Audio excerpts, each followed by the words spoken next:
Hello, everyone. Joining me now is Adam Swart, founder and CEO of Crowds on Demand. Good to see you, sir. Dave, it is such a pleasure to be on your program. And I found you because I'm a journalist. I was inquisitive. We have protests going on across the nation, pro-Palestinian protests and others across the country. And I wondered, and because in my past, I've covered stories where people are paid to protest. And I'm thinking, oh, are these people at these college campuses, are some of them paid? So I Googled it. First thing that came up, of course, was your website. And then I thought, well, they may not have anything to do with this. So being a good journalist, I reached out to your company and I asked. And I think unfairly, there are people that are putting your company out there connected to all of this that's going on. And I think you told me that your company has nothing to do with like the Columbia protests or any of these college protests. Right now, we're staying out of the Israel-Palestine matter. As you could imagine, we have gotten lots of requests from both sides to involve ourselves on the issue in different ways. Some from very high-profile donors that some people might recognize. But from our perspective, I think we have to be careful with a cause like that. Number one, it's extremely contentious. And I would say that from my perspective, I want to be careful that whatever we do is adding to the dialogue. We're having a positive impact. It's very hard to do this in the Israel-Palestine matter where it feels like it's mostly two sides screaming at each other. So if we were to take on a cause, I'm not saying we will not take on an Israel-Palestine related matter, but if we do, it's going to have to be something where I feel like we can make a positive impact, help things go in the right direction, and be specific with the goals. I don't want to add to the noise. But okay. We get a lot of requests, so I'm not surprised that you found us in this way. Yeah, and it was just trying to do research. So of the protests that are happening, are those people paid? I mean, you may not know, but in your expert opinion, this is your field. Are there people that are there that are paid?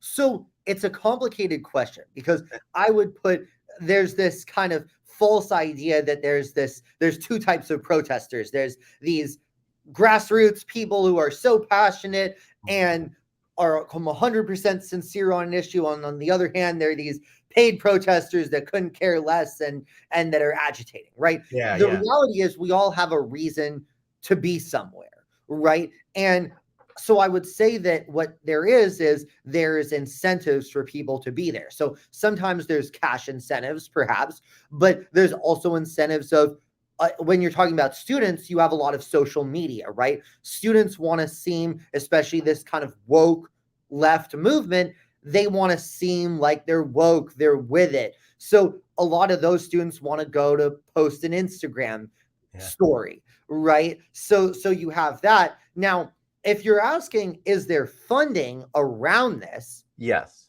Then the answer is that there has to be, right? And I'll tell you why. So if you look at the banners and the signs, those are expensive. I know this is my field. So high quality banners can be over a couple $100. Signs can be $100, $50. I mean, when you're talking about really professional signs, really professional banners, which I've seen a lot of.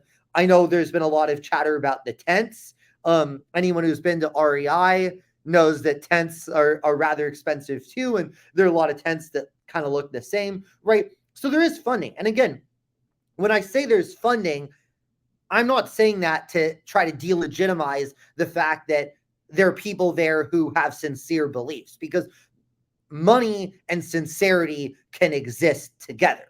But there is absolutely funding going on, and it could be there are a lot of ways where that funding could be distributed, likely through various 501c4 entities. So a lot of people are aware of a 501c3, which is a tax deductible nonprofit, but there's also these vehicles called 501c4s, which is not tax deductible, but these are nonprofit advocacy orgs, right?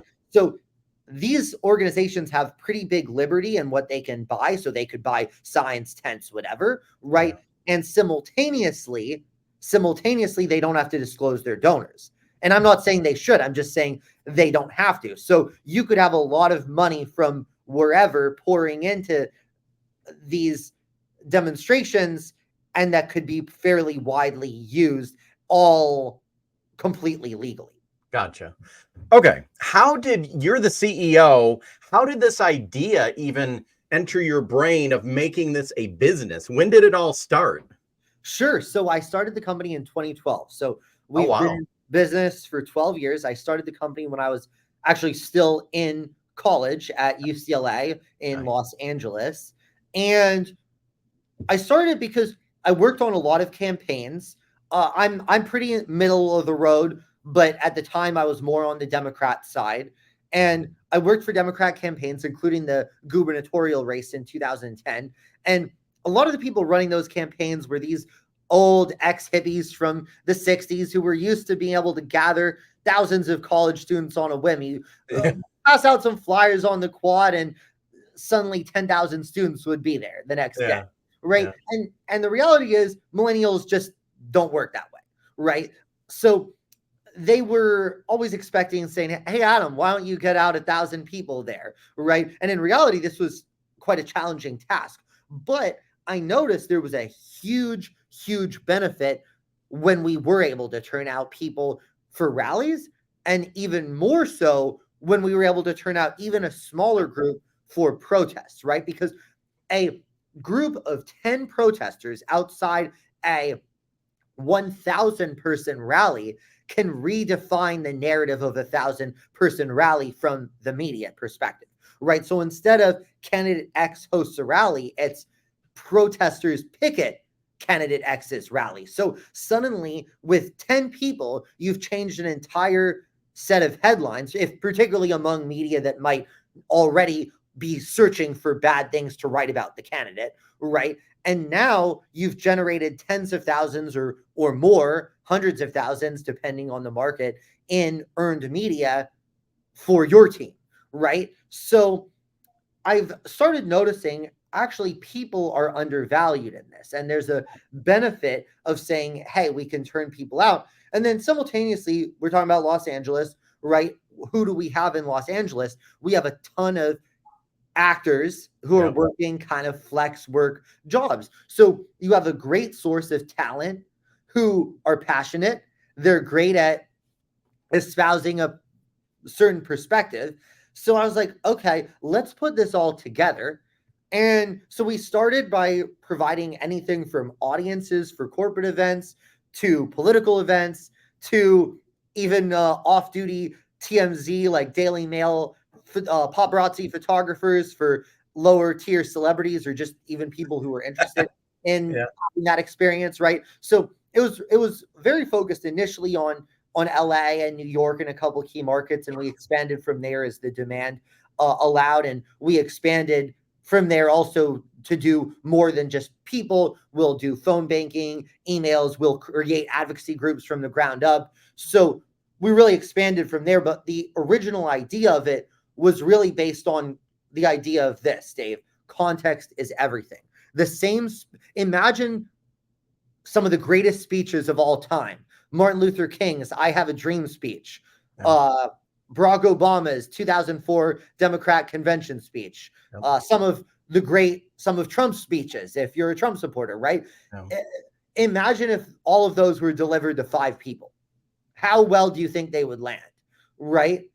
Not very well. So actually, what setting the crowd is setting the context for certain events, right? So what we're able to do is create a context, whether it's a positive context through people who are in support, or perhaps more of a negative context by people opposed. Gotcha. So I think the average person, the average person thinks, I don't know. Like you said, it's funding goes into these things. Like what they're seeing on TV, it just doesn't randomly pop up, or it may be a small, do you ever like a small group of people that are really into it, but they need help growing their cause? That's where they could come to you. Like, okay, even if it's something very positive, like someone who wants to fight Alzheimer's, but they have a small group, but they want to grow it.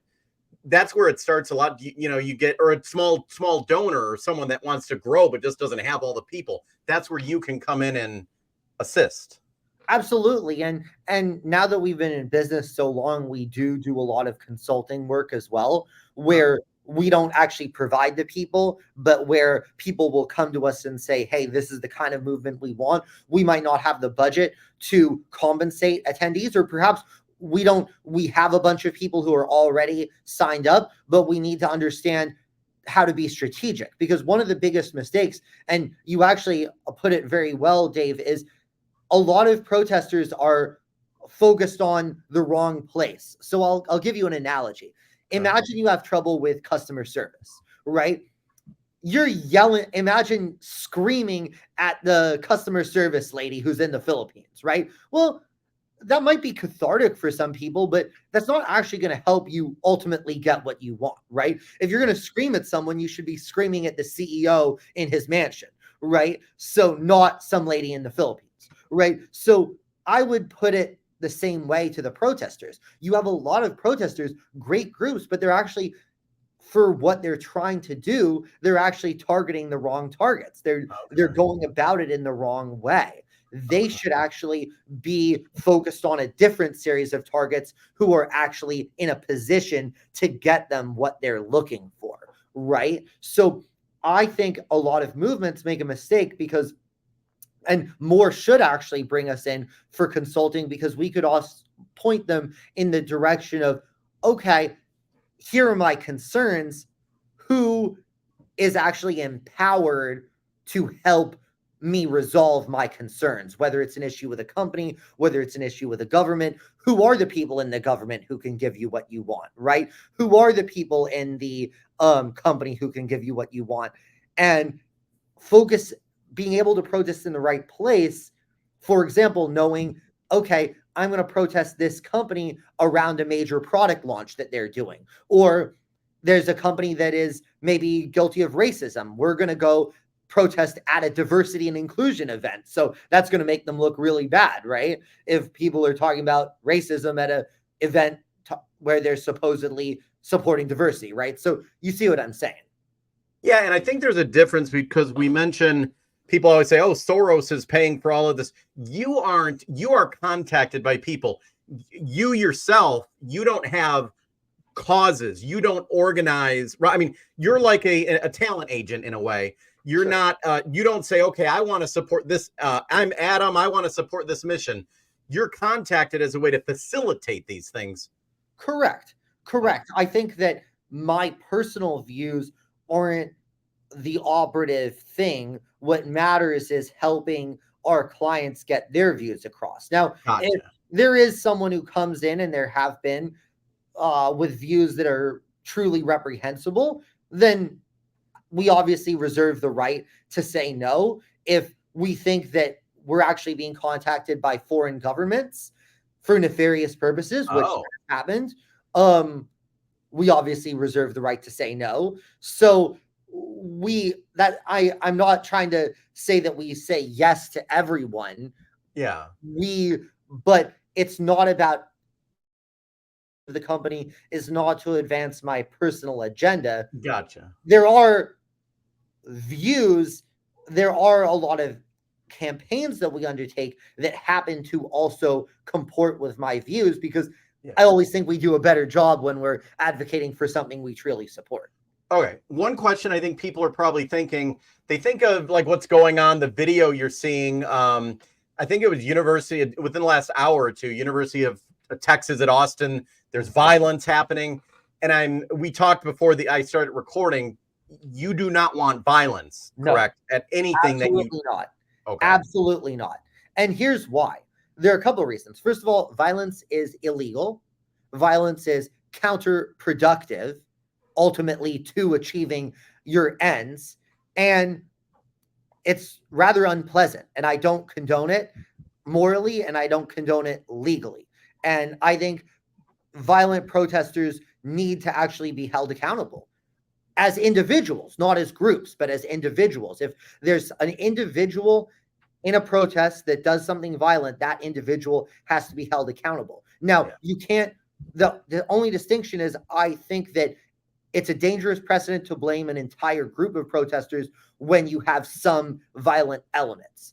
But I think that as a company, we will never do something that's violent. And there's one step further. We'll never do something that's illegal. For example, blocking roads, blocking bridges, such as those demonstrators have done in recent weeks.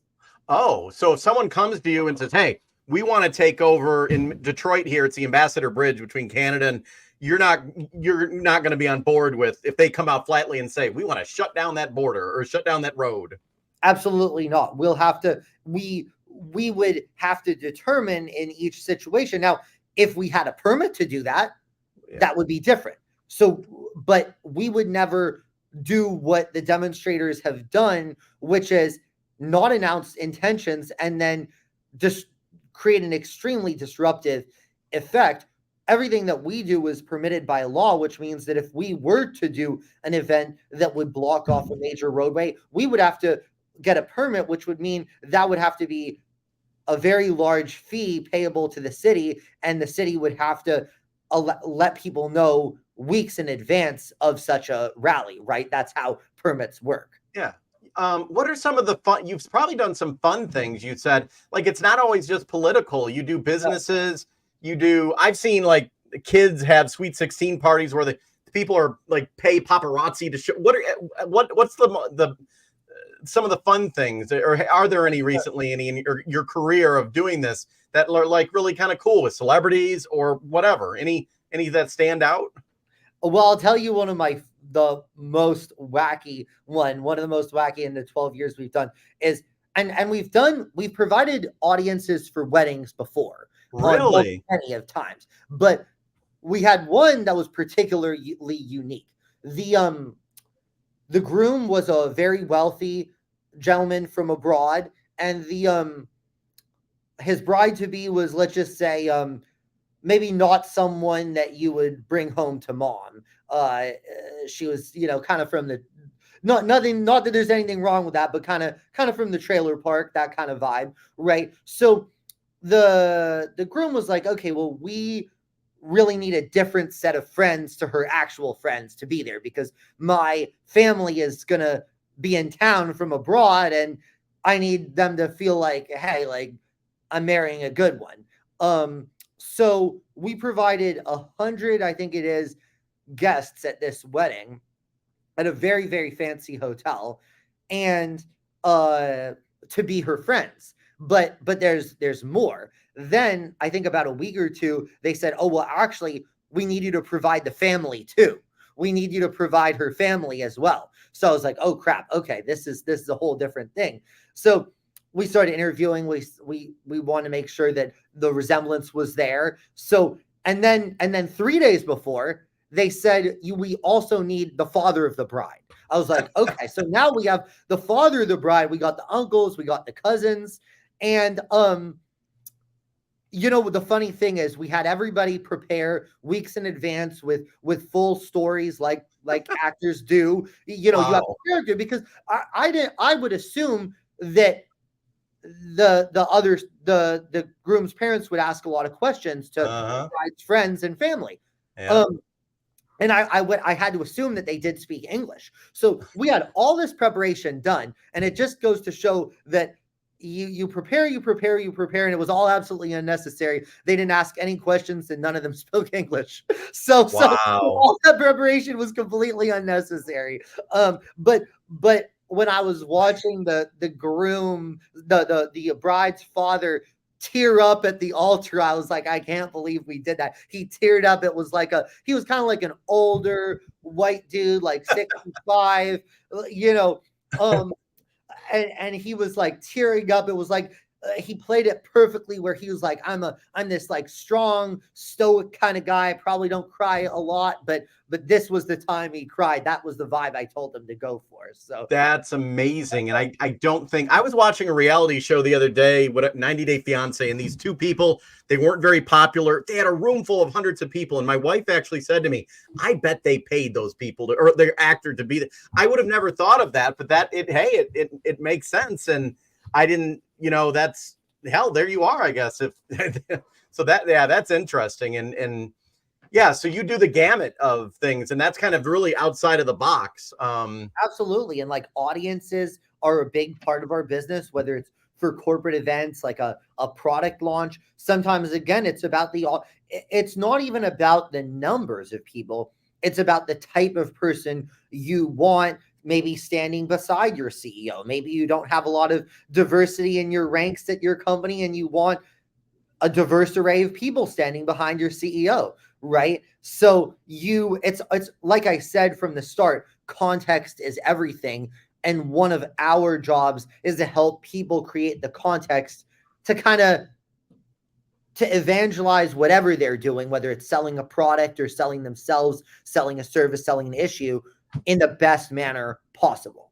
So you've had companies reach out to you who may not be very diverse. They have a product launch or something, and they would hire your company to make it look like they're more diverse. That's right. That's right. Wow. Now, ethically, I mean, but like you said, it's about your job is marketing and promotion. You're not a journalist. As a journalist, I find that a little crazy. But your job is marketing, and that's what they want. I mean, well, if you think about any advertising campaign, is any advertising campaign, the people you see on the ads, is that reflective of the people who run the company, right? Look at Gucci, right? It's run by a stodgy old Italian family, and yet they're having like all these diverse celebrities out there evangelizing them, right? So that's just kind of how the world works in one sense. But yes, I think that we're helping people create the right context around what they're doing. Why are you not afraid to, interview with me or your website? You have a great Google search because you come up right away. Why are you not afraid to just put it out there? Because a lot of people don't know, that this goes on behind the scenes, but you're very open and upfront with everything. Why did you not decide to just take it down a level to keep it on the down low? Well, because I want to be upfront and I want to have our services available to everybody to advance their movements. And I find that actually it's much worse to be dishonest. We're very honest about exactly what we do and the services that we provide and the benefit that we provide to a bunch of great causes and to great companies. So I don't know why we wouldn't want to be out there, because we're very proud of our work. And I would also say that I want to make sure that people know the realm of services that we provide and that understand the idea that we are just helping people.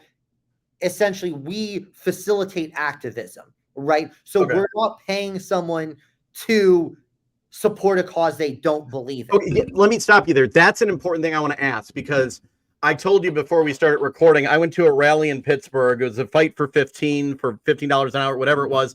And the person I interviewed, or who was holding a sign, and they said, Dave, I don't know why I'm here. Some guy paid me $50. I don't give a damn about the cause. So how much does it matter that you want a person to at least care about why they're doing it?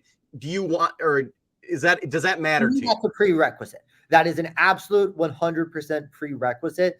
And in fact, over the past couple of years, I've made it a personal priority to make sure of that. And that includes, in some cases, raising our prices, and includes sometimes taking a more personal interest in each and every campaign to make sure that the people in each advocacy effort, it doesn't matter whether it's when it's an audience event or like a PR stunt event, but for an advocacy effort, that each person really supports the cause. And that's really critical for me for a couple of reasons. Because number one, I don't like the idea that people think that there's anything deceptive of what we do, right? Because so that's critical in rebutting that notion, right? So part of it is making sure that we're just paying people, just like you are paid, presumably, Dave, to advocate for your views, right? Tucker Carlson is paid to advocate for his views, right? Rachel Maddow is paid for her views, right?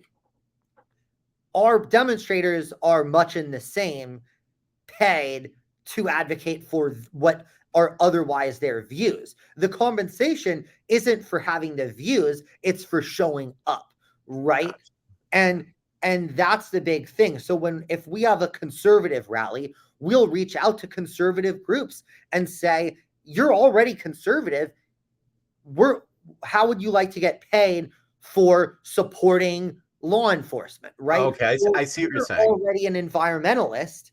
How would you like to get paid to turn out and oppose to a cement plant, right? That you otherwise would have opposed, but you just wouldn't have the resources because why?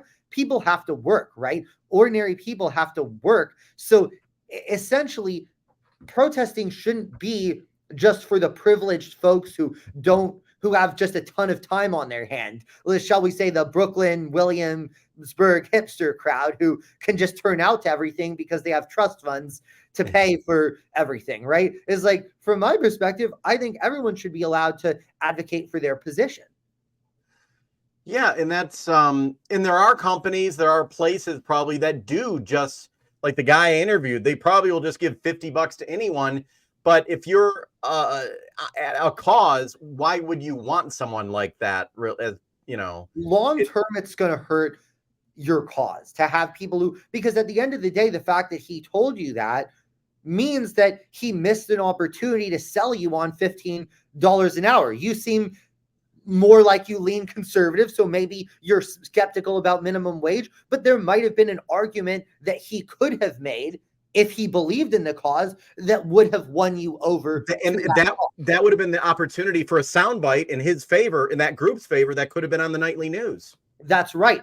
Exactly. So I think that's the challenge, is that it's penny wise, pound foolish to try to say we're just going to get the cheapest people we can get and to hold a sign. But it's been a priority of mine personally to make sure that that's not what we're doing, and it takes a lot of work in making sure that I know who is at these things, and the people who run my events know, because I have folks who run our on the ground events, know that you have to personally talk to everybody and talk through the specific issue at hand and make sure that they agree with it. Now, yeah, because a reporter, someone like me, a reporter with a camera, could walk up to any one of them. Right, exactly. And they need to be passionate advocates, and otherwise they're missing out on those opportunities. So now it's one of the things is we are paying people well to do this because frankly, we are paying people who otherwise could have jobs, right? So there's this misnomer that, okay, you're paying like random homeless people on the streets, right? Well, no, that's not what we're doing. We're paying people who otherwise would probably be working, because if you want articulate people in a 3% unemployment rate environment, right, you're going to need to pay people well such that they're going to come out to your event over what other work opportunities that they may have had, right? Yeah. Wow. Yeah, very interesting. How unfair is it that your website does show up with there's some crazy Alex Jones, who is crazy, but I know some people may not like me saying that, but he's out there on a lot of different things. But just random people on Twitter maybe screenshotting your website, and that you had nothing to do with what's going on with the whole pro-Palestinian. It has to be a little frustrating. Well, it's also a little flattering to my capabilities. I mean, the things that have been ascribe to me and link to me are fairly diabolical. And it's like the fact that they think that little old me, I'm orchestrating everything from Charlottesville to all the rallies about Palestine and sometimes Israel at the same time, perhaps, and the every march pro-Trump, anti-Trump. It's they really think I'm quite something. I mean, I must be so I'm in a way a little flattered by all of the things that these wackadoodles link me to. Because they seem to think so highly of me that I'm able to do all of that. Yeah, but I'm glad to have you on because I reached out and I'm happy that you talked because I didn't know a lot about what you do and I didn't know about anything that you did and I didn't know. And I think the average person, I would hope more journalists and people, when they see something like this, they'll take a second and think, oh, crowds on demand. What do they do? Don't just assume, oh, they're like Charlottesville or this or that or that. You talked about, you went step by step on how, credibility matters and you're not for violence and all this sort of thing. So I give you credit for speaking out and setting the record straight. And I give you credit for independent journalism. I think there's not a lot to celebrate about this current media ecosystem, but I think what we're starting to just ever so slowly see in this nascent stage is a lot of people are just tired of right-wing and left-wing echo chambers where you're just getting confirmation bias news that feeds into this sort of self-masturbatory sphere. And I love when people like you or Bill Maher or Chris Cuomo, even now in News Nation, Piers Morgan, who are out there sort of saying, hey, I'm going to deliver a kind of independent voice. I don't work for Trump. I don't work for the left. I'm going to give an independent voice and try to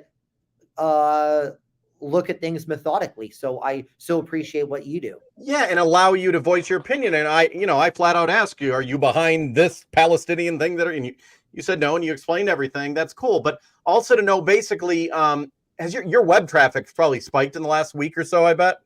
Well, whenever there's any kind of nationwide protest, I'm sure that I'm not out there reading the web traffic, but we definitely get more inquiries during those times, including some very friendly, nice, pleasant notes from the public.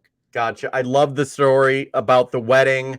There's so many other things that out of the box that could be done. I just thought about the Oakland Athletics. I'm a baseball fan. They are drawing like 1,000 people a game. And I just thought of you. I'm like, oh, a baseball team could pay you to have fans in the stands. Yeah, it is true. I grew up in the Bay Area, actually, and those tickets are quite cheap for the Oakland Athletics. Now So that is unfortunate, but part of it is you just have bad management and a city that doesn't want to help the team, right? Oakland's lost everything and they're so complacent, so that's very unfortunate, actually. What's going on that they can't draw fans, because I'm a Giants fan, actually, and across the Bay, and I there's no shortage of attendance at Giants games. We haven't been hired to put the audience there, but if that would be a bad PR move. As a journalist, I think they would be ripped apart for buying fans. Right. Well, sometimes it's worth it to do a primer, right? Like what I like to say is sometimes what you need, Dave, is a catalyst. You need one day where 20,000 people show up, and then boom, suddenly the whole narrative changes and it actually gets people off their butts to the game. I don't know. I haven't really examined doing it for the A's. So, if they're interested, they know where to reach me. Yeah, just an interesting thought I had. So thank you so much for taking your time and your team. I appreciate it. And I'll be in touch and I'll send you what I put out there. Absolutely, Dave. Absolute pleasure talking to you. And we'll look forward to talking more.